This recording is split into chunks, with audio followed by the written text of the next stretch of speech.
और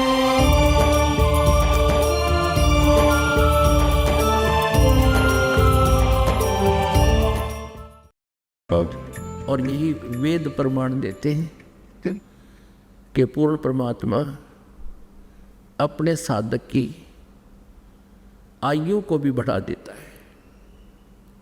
अब थोड़ा सा प्रमाण वेद दिखाते हैं आपको।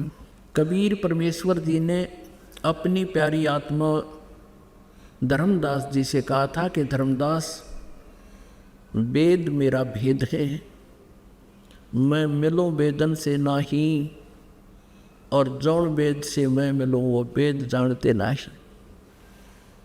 ये चारों वेद मेरी ही महिमा का गुणगान कर रहे हैं, लेकिन इन वेदों में वर्णित विधि से मेरी प्राप्ति नहीं हो सकती। और जौन से वेद में, जौन से सदग्रंथ में, यानी सच्चिदानंद घन ब्रह्म की वाणी में, सूक्ष्म वेद में, उसको सूक्ष्म वेद बोलते, सूक्ष्म वेद में परमात्मा कबीर देव जी के पाने की पूरी विवरण है। और वो वाणी, वो सूक्ष्म वेद परमात्मा ने अपने मुख कमल से, अपने मुखारविंद से स्वयं ही बोलकर सुनाया और लिपिबद्ध करवाया हुआ है। यही प्रमाण गीता जी अध्याय नंबर 4 के श्लोक नंबर 32 में है कि अभी तक अर्जुन तूने अध्याय 4 के 25 से लेकर 31 तक श्लोकों में जो भी जिस इस प्रकार की साधनाएं साधक करते हैं वो देखी सुनी, लेकिन उस सच्चिदानंद घन ब्रह्म की वाणी में ब्रह्मणे मुखे इन अज्ञानी अनुवादकर्ताओं ने यहाँ गलत कर रखा अनुवाद, या अनुवाद गलत कर रखा है। ब्रह्मणे मुखे का अर्थ लिख दिया इन्होंने वेद की वाणी नहीं, सच्चिदानंद घन ब्रह्म की वाणी। गीता जी अध्याय नंबर 17 के श्लोक नंबर 23 में ब्रह्मणे का अर्थ इन्होंने लिखा है सच्चिदानंद घन ब्रह्म, अर्थात परम अक्षर ब्रह्म। यहाँ चौथे अध्याय के 32वें श्लोक में ब्रह्मणे मुखे का अर्थ है सच्चिदानंद घन ब्रह्म की वाणी, यानी कबीर वाणी में, सूक्ष्म वेद में बहुत विस्तार के साथ आध्यात्मिक यज्ञों की जानकारी है। यज्ञ माने धार्मिक अनुष्ठानों की जानकारी है, वो तत्व ज्ञान है। गीता जी अध्याय नंबर 4 के श्लोक नंबर 34 में कहा कि उस तत्व ज्ञान को जो सूक्ष्म वेद में है, तत्वदर्शी संतों के पास जाकर समझ, वो तत्वदर्शी संत उस परमात्म तत्व के बारे में जानकारी देंगे। तो उस परमेश्वर ने कहा था कि जौन वेद से मैं मिलूं वो सूक्ष्म वेद है, वो सच्चिदानंद घन ब्रह्म की वाणी है। कहते वो इन चारों वेदों में नहीं है, वह वेद जानते नहीं। अब देखिएगा ऋग्वेद भाषा भाष्य द्वितीय भाग, ये किसने अनुवाद किया है, कहाँ से छपा है? प्रकाशक हैं पंडिता राकेश रानी,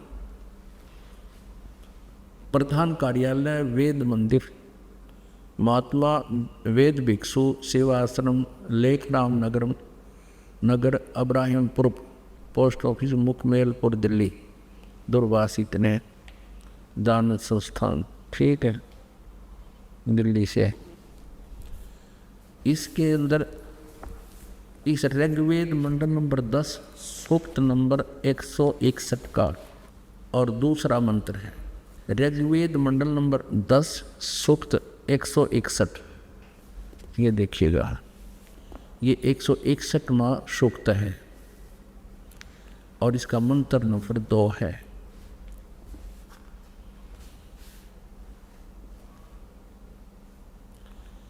यदि किसी रोगी की जीवन शक्ति समाप्त हो,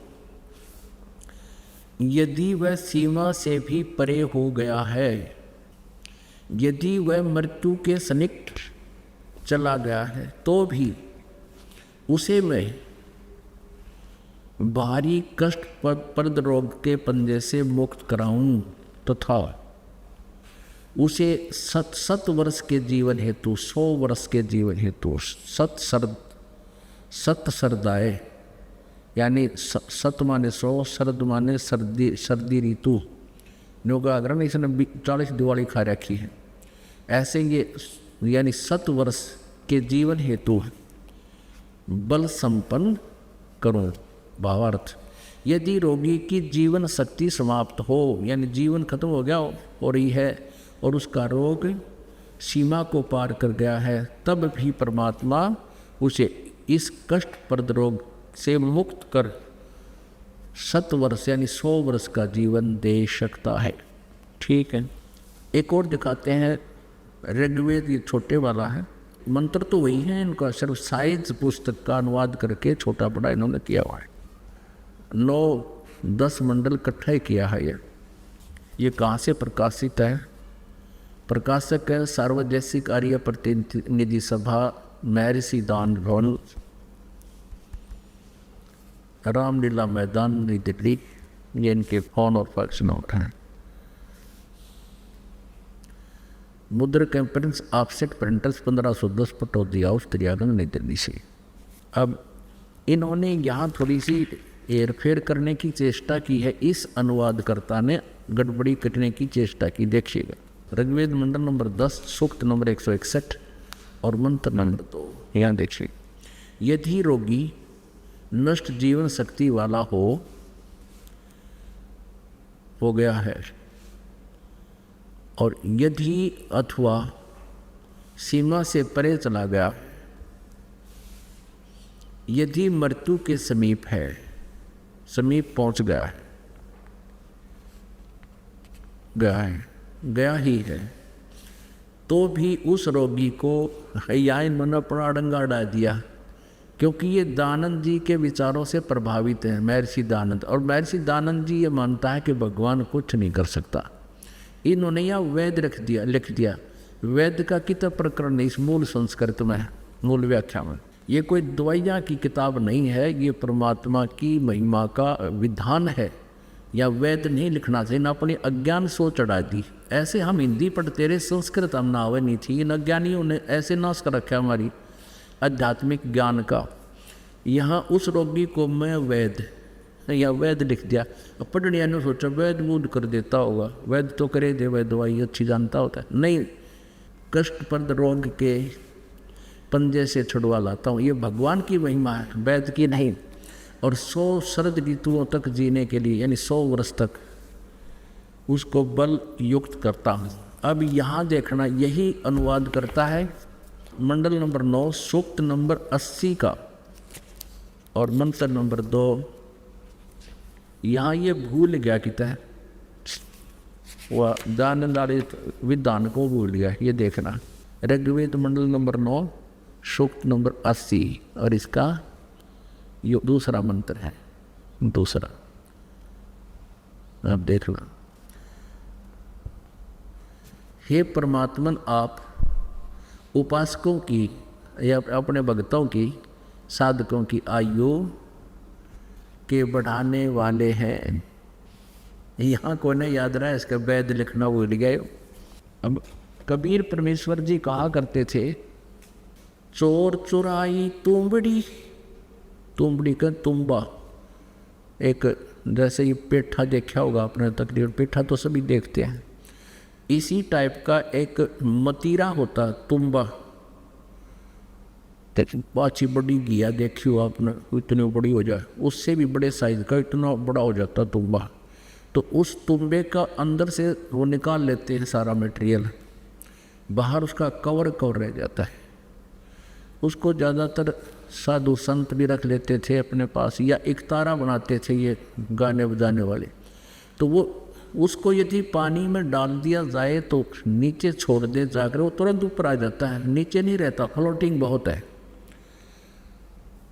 तो परमात्मा कहते हैं कि इन अज्ञानियों ने सच्चाई को उस तुम्बे की तरह, जैसे कोई चोर ने तुम्बा चुरा लिया और पानी में छुपाने लग गया, वो नीचे छोड़ कर आवे ऊपर आ जा।